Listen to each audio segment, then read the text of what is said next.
All right, what's up, guys? You already know who I am. Today I'm with my buddy from Guaranteed Rate Affinity, Jim Svela.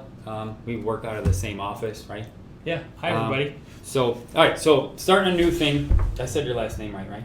Svela. Svela. I've heard it 100 different ways. I'm a Shimandera. Close He's enough. Svela. So anyway, all right, so what I want to do going into 2026 is try to do a little weekly, like 5-minute, I don't know what we're going to call it, a 5-minute mortgage Monday, whatever, if we want to keep doing it. I think it's kind of important just to chat every once in a while about the whole mortgage thing. So today we're starting off, this is a few days before Christmas. We're starting off today with probably the most basic thing, right? The pre-approval. Pre-approval. Okay? So I have somebody that comes to you that has no idea what they're doing. Mm-hmm. I'm going to leave it at that. And they call you and you pick up the phone. All right, so how's that go? Okay, how's that go? It's a little different to everybody. So I think, for me, I think that the whole process starts with a conversation. So when I talk to people, that first conversation is I want to find out a little bit about their situation. I want to tell them a little bit about the pre-approval process and the mortgage process. And then I want to answer any questions that they have. So I think that's a 3-part thing, and normally I tell people to plan 10 minutes. Okay, that's not bad. Do that by phone or by Zoom. Sometimes it runs longer. Sometimes people have a lot of questions. But typically, that first call is just about getting that information, answering those questions, talking about what to do next. For the vast majority of people, then they fill out the information online at their leisure. It's quicker, it's easier, and it gives them access to a secure portal where we can communicate with them back and forth securely. And so it's the safest, most secure way to do that. But also it means that we don't have typos in their names, right? I don't transpose a number if I don't take the information. I don't transpose a number if that finger something on their social security number or whatever. And for that pre-approval, I just start with, my line is always, want the most accurate information you could give me off the top of your head. If you have to look anything up, you're working too hard. Your deal is to try and get through this in 10 minutes. Okay, And so then they do that. We'll do that information will get transmitted back to me. We'll do a soft credit pull, and then I will put together what their options are. We'll do a follow-up phone call and then talk about the things that they want to do. Before we even start looking, you need to be pre-approved. Have you been pre-approved? It really is like the first step of the home buying process. Unless you're paying cash, which, I think 30% of people now pay cash for homes. So closer to 25. Yeah. So still, 75% of people, this applies to you. You're going to get, and maybe even more. That's a conversation for another day, whether or not that, if you have the cash, is it always in your best interest to use it? But that's not what we're going with this one. So, okay, talking about a soft credit pull. So let's go with that. Because again, I had that on one of my quick little lists of things sometimes I hear people, because again, they probably Googled it or whatever, and they see like, oh, but if I get a pre-approval, it's going to ding my credit. I decide I don't want to buy. I just screwed my credit for life. How's that work? There's a ton of anxiety around credit and credit scores. Yes. And I don't know, I'm not sure what the genesis of all that is. And I also don't know where the word ding came from, because that's become the universal term for having your credit pulled. It's going to ding my credit. So, yes. And I don't know why. So we start with a soft pull. And a soft pull gives us about 95% of the information that we need. Okay.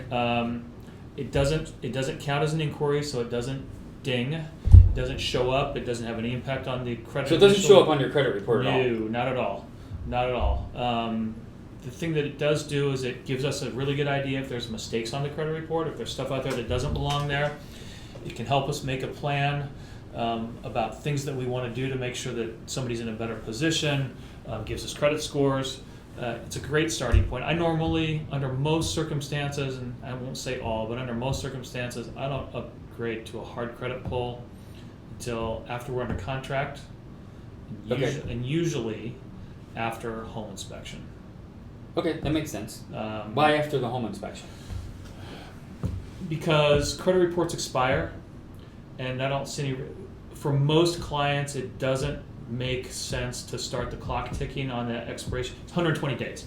Credit report's good for 120 days, but for most clients, it doesn't make sense to start the clock on that until the home inspection is done and we know that the deal's going to move forward. Sure, There's just, I mean, it doesn't really hurt them, but there's no benefit to them. There's no additional benefit to them to do it early, and if there's no benefit to the client, I don't think we need to be in a hurry to do it. Okay, no, it makes sense. I mean, I've heard that kind of go by that rule of thumb too, as far as, before you start doing anything. Obviously, you do the inspection and make sure there's nothing glaringly that's going to be like, I don't even want to buy this house. There's no sense moving forward with mortgage application or whatever. Correct. In a situation like that. Okay, so 2 other things really quick that I want to touch on today. The pre-approval process, you and I kind of talked about this beforehand. The difference between you get them their pre-approval, what should someone expect, or I guess how do you put it to them? Like all right, you've been pre-approved for a max of $1 million. Well, then should they just go out and, does that mean we're going out to look at homes that are $1 million? Is that what we should stick to? Like, that's good, we're $1 million, everything's great, right? Depends. There's a lot of depends in it, right? There are a lot of depends. It's the answer that my kids hate the most. What's the answer to this? It depends. So most people, they should be working with their agent, but most people have a payment in mind that they're trying, a payment or a budget that they're trying to stay within. And for a lot of people, the amount that they'll qualify for in a monthly payment is more than they want to pay for, than they want to lay out on a monthly basis. And so most people don't start at the top of that pre-approval range. Some do, and there's some weird underwriting things that come into play sometimes that push those things close together. But I think more people are guided by how much down payment they have, and most importantly, what their comfort levels are. For that monthly payment, right? What's your monthly payment? By what that top end is going to be. Sometimes we push that top end because there are situations where they're making more income than maybe we're using for qualifying or things like that, but most people aren't interested in buying the top of the range. I like to use the pre-approval. I like to get a pre-approval done and then say, send me 3 properties that you're sort of interested in, sort of what you think are the bottom, the middle, and the top of your range. And let's look at what those numbers look like so that we can sort of zero in on where you should be looking to start. Yeah, for sure. Because again, a lot of it comes back to like whatever the rest of your quality of life, right? If I can buy up to here, but let's say I have a $3,000 mortgage payment option, a $4,000, and a $5,000. Well, if I can get to the $5,000, but I'm completely uncomfortable making a $5,000 a month mortgage payment because now I can't pay for my kids' hockey or go on vacation or go out to dinner. Maybe I need to be looking at the $4,000 or maybe the $3,000, or maybe if I thought I should have been at 3, you have that conversation. I realize, hey, you know what? I'm actually comfortable up to 4 or whatever. Well, works both ways. I did a pre-approval over the weekend for somebody. I did one for them at the end of November. About $525,000, and the taxes on that property were $12,000 or $13,000. Okay, so they didn't get it. The one that they looked at over the weekend, and the taxes are half of that. And so those things matter. Where the property is, how much the taxes are, all that stuff sort of comes into play in that comfort level too. So again, we just want to make sure that we're looking at the right properties. People are busy. And it takes a long time to go look at a house or to look at 5 or whatever those things are. Yeah. We want to make sure that we're looking at the right ones, the ones that make sense from it. And then after they see 5 or 3 or 10 or whatever it is. Okay, let's not go 10. No, I'm kidding. But then maybe we start making some adjustments in what we're looking at. Sure. But then you can also make those decisions based on information that you have gathered. So what does it mean? We didn't find anything we like at 400. What does it mean if we look at 425? Yeah, how much does that change? And it might open up a bunch of things.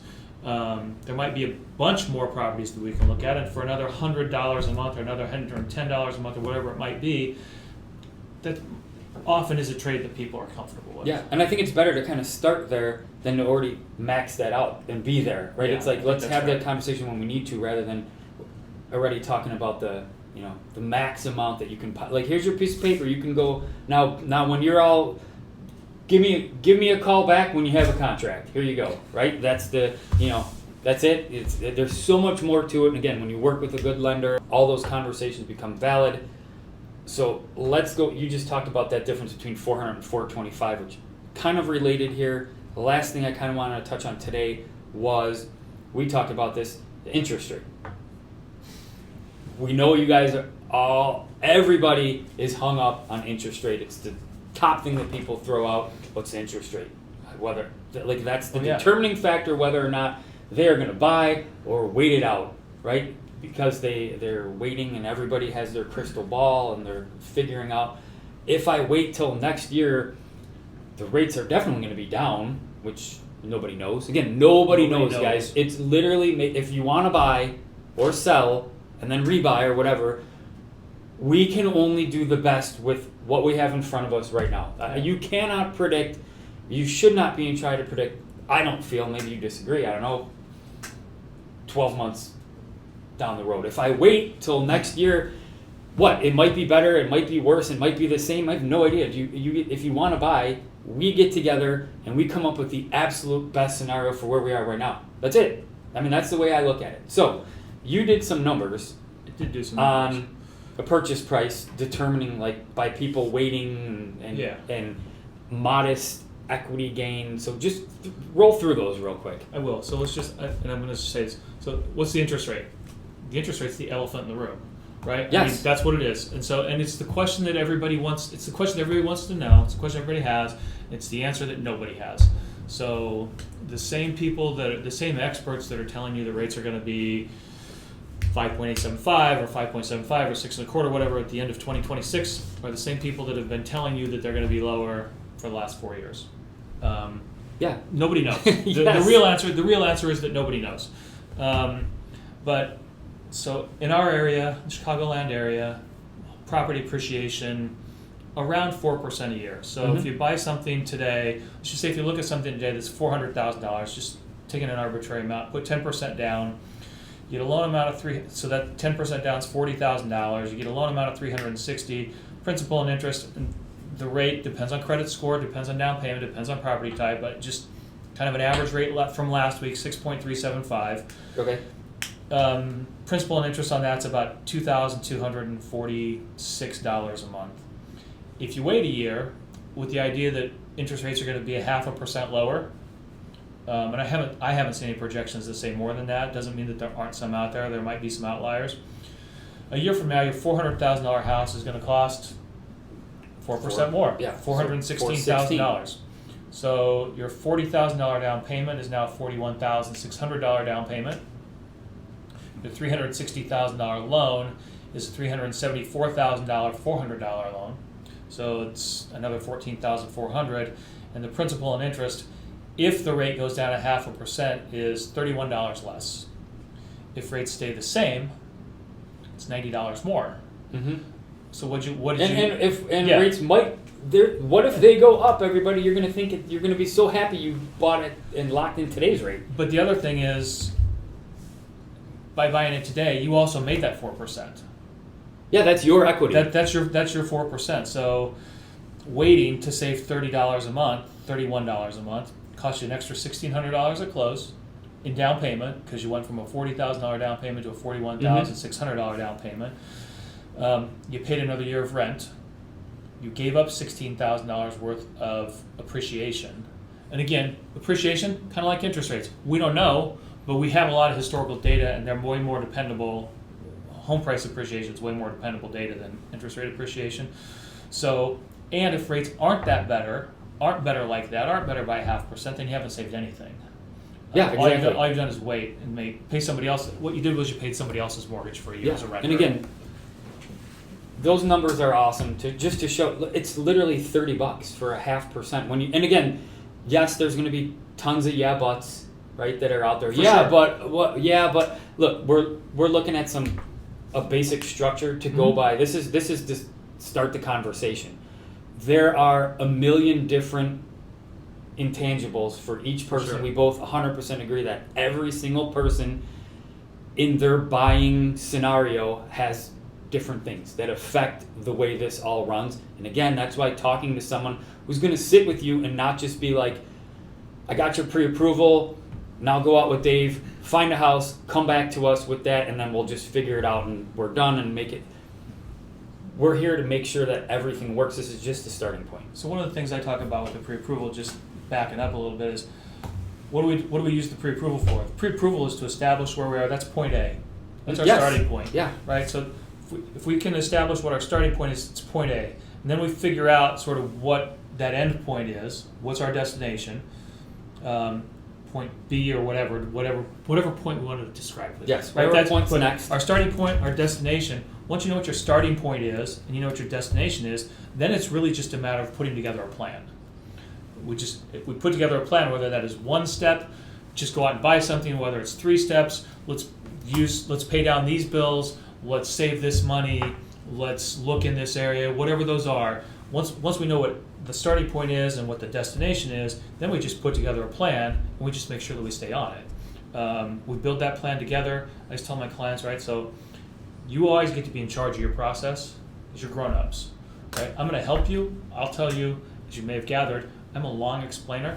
I'll tell you everything that is knowable. What I won't do is make the decision for you. I'll help you make a decision. If I think you're making a mistake, I'll ask you about it. It happens. And usually people aren't making a mistake. Usually they have information that they haven't told me. That's usually what it is.